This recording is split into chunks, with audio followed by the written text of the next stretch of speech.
मित्रमैत्रिणींनो नमस्कार. मी मुक्ता कदम. निवडणुका जवळ यायला लागल्या आणि महाराष्ट्राचं राजकीय वातावरण तापायला लागलं. त्यातच काही बातम्या अशा दिसायला लागल्या की ज्याच्यावर आपण पहिल्यांदा पाहिल्याबरोबर विश्वास नाही करू शकत. आता काल काही बातम्या मी पाहिल्या. त्या बातम्या पाहिल्याच्या नंतरच मला असं वाटलं, बातम्या म्हणजे बातम्यांचं हेडिंग पाहिल्याच्या नंतरच मला असं वाटलं की हे काही खरं दिसत नाही.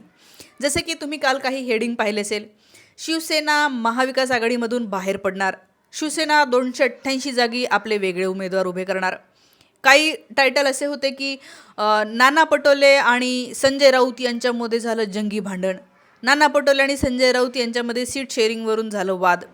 अशा प्रकारचे तुम्ही टायटल्स थंबनेल असलेले व्हिडिओ असं काहीतरी पाहिलं असेल. त्याच्या आतमध्ये गेलं तर फारसं काही आढळलं नाही. मी सुद्धा असे टायटल पाहिल्याच्या नंतर मला असं वाटलं की नाही, हे नसणार आहे.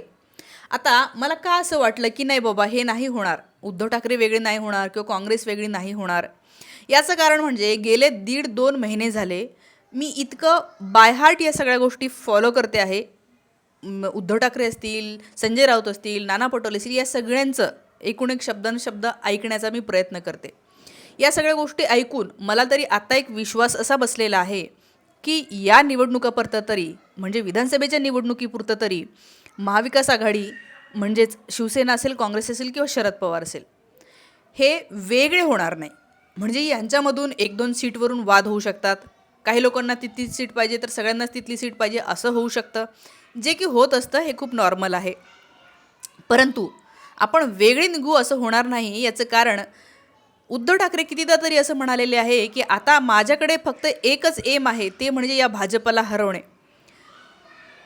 महाविकास आघाडी ज्या व्यक्तीचं नाव देईल, म्हणजे कुणाचंही नाव देऊ महाविकास आघाडीने मुख्यमंत्रीपदासाठी, माझा बिनशर्त पाठिंबा आहे. मी तुम्हाला म्हणणारच नाही की हा नको मुख्यमंत्री तो करा, असं उद्धव ठाकरे याच्या आधी 2-3 भाषणामध्ये म्हणलेले आहे.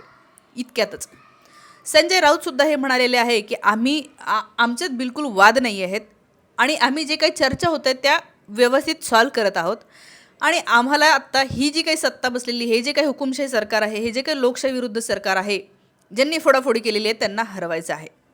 काँग्रेसचं सुद्धा हेच म्हणणं आहे. त्याच्यामुळे मला तर एक कळत होतं की नाही, हे आता वेगळे होऊ शकत नाही. आणि तरी पण अशा प्रकारच्या बातम्या ज्या आहेत त्या तुम्ही पाहिल्या असतील. जसं की मी तुम्हाला उदाहरणार्थ एक हेडिंग दाखवते, म्हणजे मला माहीत नाही तुम्हाला हे दिसतंय का. हे बघा काय लिहिलेलं आहे ह्याच्यावर. काँग्रेससोबत जागावाटपावरून वाजलं, राऊतांनी काय सांगितलं. जागावाटपावरून वाजलं. त्याच्यानंतर असे टायटल आले की नागपूरमधली एकही जागा मिळणार नाही उद्धव ठाकरे यांना, असे होतं. आता याच्यामध्ये तथ्य नाही आहे, हे सकाळपासून कळायला लागलेलं आहे. कारण समजा संजय राऊत आणि नाना पटोले यांच्यामध्ये वाद असते, तर जेव्हा तुम्ही संजय राऊत यांचं बोलणं ऐकता किंवा नाना पटोले यांचं ऐकता, तेव्हाच लक्षात येतं की अरे नाही, वाद नाही आहेत यांच्यामध्ये. तर बघूया, पहिले मी तुम्हाला हे ऐकवते की नाना पटोले काय म्हणाले. आय एम व्हेरी सॉरी, परत मी तुम्हाला सांगते, हा व्हिडिओ एडिट करूनही टाकता येऊ शकतो, पण मला परत एडिट करायला 2-3 तास जाणार. त्यामुळे मी डायरेक्ट रेकॉर्ड करून टाकते आहे. त्यामुळे मला हे वेगळे व्हिडिओ लावता येणार नाही आहेत. तर इथेच मी तुम्हाला दाखवते. काही लढण्याची शक्यता आहे का काँग्रेस?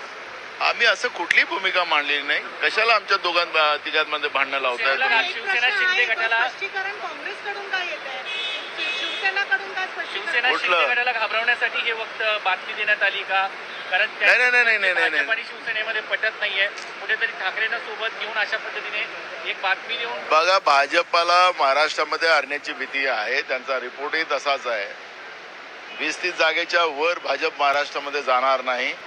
आणि मग एवढी वाईट परिस्थिती महाराष्ट्रात होऊ नये म्हणून भाजप जी काही मागून खेळी खेळते त्याच्यातली ही खेळी आहे. त्यामुळे काँग्रेसकडूनही कुठलं असं वक्तव्य केलेलं नाही. तुम्ही विचारलेल्या प्रश्नावर मी उत्तर दिलेलं आहे. आता नाना पटोलेंचं ऐकलं, आता बघूया संजय राऊत काय म्हणतात. महाराष्ट्रासारख्या मोठ्या राज्याची निवडणूक आहे. त्यांच्या बैठका दिल्लीत होत असतात. त्याच्यामुळे या राज्याचे नेते काँग्रेसचे दिल्लीत जाऊन त्यांच्या हायकमांडला भेटायला थांबले असतील, तर त्यात काय चुकीचं असं मला वाटत नाही. आता तो तुमचा प्रश्न आहे, तो काँग्रेसचा प्रश्न आहे असं मी मानत नाही की विदर्भातल्या आमच्या जागांवरच हक्क का. हा तुमचा प्रश्न चुकीचा आहे. मी काँग्रेसचा प्रश्न चुकीचा असं म्हणत नाही. कोणताही एक विभाग जो असतो हा एखाद्या पक्षाचा नसतो. हा एखाद्या भागावरती एखाद्या पक्षाचा प्रभाव नक्की असतो. जसा कोकणामध्ये दिल्लीतल्या नेत्यांना असं सांगणं आहे की शिवसेना युपीटी आपल्या विदर्भातल्या जागा आपल्या वाट्याच्याच का मागते, त्या एनसीपीच्या का मागत नाहीये, शिवसेना आपल्यालाच वेठीस का धरते? असं काँग्रेसचे नेते जर मीडियाशी बोलले असतील असं मला वाटत नाही, की तुम्ही मला प्रश्न विचारता. काँग्रेस नेते थोडक्यात नाना पटोले सुद्धा असं म्हणाले. काय म्हणाले की आमच्यात असं काही वाद नाही आहे. इव्हन राऊत यांचंही तुम्ही ऐकलं आणि त्यांचं अजून खूप मोठं ते पुढे आहे. त्यांच्या बोलण्याच्या टोनवरून, बोलण्याच्या त्यांच्या शब्दांवरून तरी असं वाटत नाही की त्यांच्यामध्ये काहीही वाद असतील. उलटं मीडिया जेव्हा प्रश्न विचारतात तेव्हा राऊत असं म्हणतात की मला नाही वाटत काँग्रेस असं म्हणलं असेल, काँग्रेसकडून असं म्हणणं आलं असेल. याचा अर्थ हे कोणीतरी मधलेच लोक पसरवत आहे. मग कोण आहे हे? तर नाना पटोले जसं म्हणाले की भाजपला हरण्याची भीती आहे आणि त्यामुळे भाजप मुद्दामून हे करत आहे. म्हणजे काय होतं की तुमच्यासमोर जेव्हा अशा बातम्या येतात की अरे उद्धव ठाकरे यांच्यामध्येच एकी नाही आहे, हेच फुटत आहेत, म्हणजे ते लोक बाहेर चर्चा करायला मोकळे, बोलायला मोकळे की अरे ह्यांच्यामध्ये एकीच नाही आहे. खरं म्हणजे मी हे म्हणत नाही की खूपच जास्त बाबा घट्ट एकी आहे. अर्थात हे 3 वेगळे वेगळे पक्ष आहेत, त्यामुळे वाटाघाटी होत असणार आहे. काही जागांवरून, 1-2 जागांवरून असे होऊ शकतं की नाही आम्हालाच पाहिजे असं सगळ्यांना वाटू शकतं. मात्र तुम्ही मला एक सांगा, महायुतीमधले लोक जे बोलत असतात की बाबा शिवसेनेचे त्या शिंदे गटाचे लोक म्हणतात की अजित पवार आमच्या शेजारी बसले की आम्हाला उलट्या होतात, किंवा मग अजित पवारकडचे लोक म्हणतात की यांना काय कळतं, किंवा मग भाजपमधले लोक म्हणतात की अजित पवारांना सोबत घेऊ नका, ते उगीचच आले. म्हणजे महायुतीमध्ये तुच्छतावाद दिसतो की हा नको रे बाबा. तसं इथे दिसत नाही. इथे आहेत, देवाणघेवाण आहे, कॉम्पिटिशन आहे, ती हेल्दी कॉम्पिटिशन दिसते आहे. आणि मला खरं हे सगळं पाहून मला असं वाटलं की नाही, यांच्यामध्ये जे काय होतं आहे ते हेल्दी वेने होतं आहे. तसे वाद दिसत नाही, आणि असतील तर ते मी तुम्हाला सांगितलेच असते. त्यामुळे हे जे काही चाललेले आहे, मला असं वाटतं की याच्यावरून आपल्याला लक्षात येत आहे की हे जे काही वाद आहे वगैरे पसरवलं, हे कोणी पसरवलं तर नाना पटोले जसं म्हणतात की हे भाजपने पसरवलेलं आहे. जसे की आता हे बघा, कोण आपले विजय वडेट्टीवार यांना सुद्धा जेव्हा विचारलं की बाबा खरंच काही वाद आहे का, तेव्हा वडेट्टीवार सुद्धा म्हणाले की कोण आहे हे सांगणारं, कोण पसरवते हे बघा. कांग्रेस और शिवसेना में झगड़ा लगाने का काम ये जानबूझकर भारतीय जनता पक्ष की ओर से हो रहा है. ये झूठी न्यूज या ये माहिती देकर ये जनता में और महाविकास आघाड़ी में एक संभ्रम निर्माण करने का काम ये किया जा रहा है. इसके खिलाफ कौन है इसके साजिश? भारतीय जनता पक्ष है, उनके नेता है. लेकिन शिवसेना इसके ऊपर क्लैरिफिकेशन क्यों नहीं दे रही है अभी तक? वो उनका काम है. हमारे पास में ऐसी कोई चर्चा हुई नहीं, ना खड़गे साहब के पास हुई, ना वेणुगोपाल जी के सामने हुई.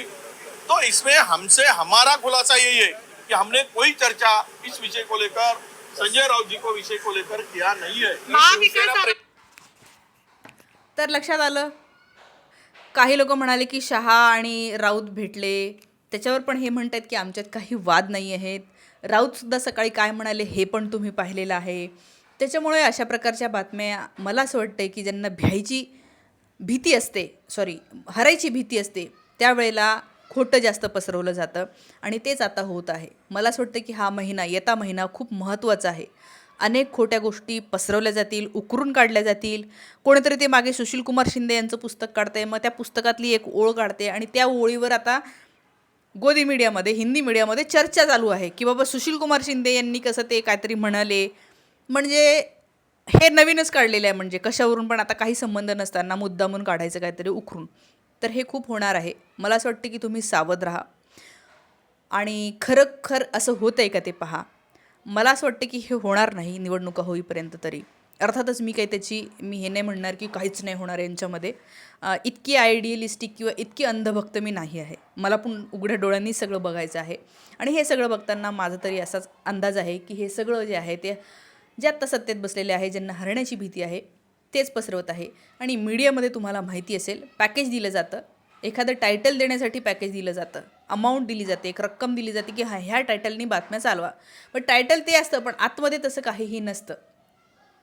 त्यामुळे मला असं वाटतं की तुम्ही लक्षात घ्या. थांबते. Thank you so much. बरं हां, तुम्हालाही काय वाटतं ह्याच्यावर ते मला कमेंट करून सांगा.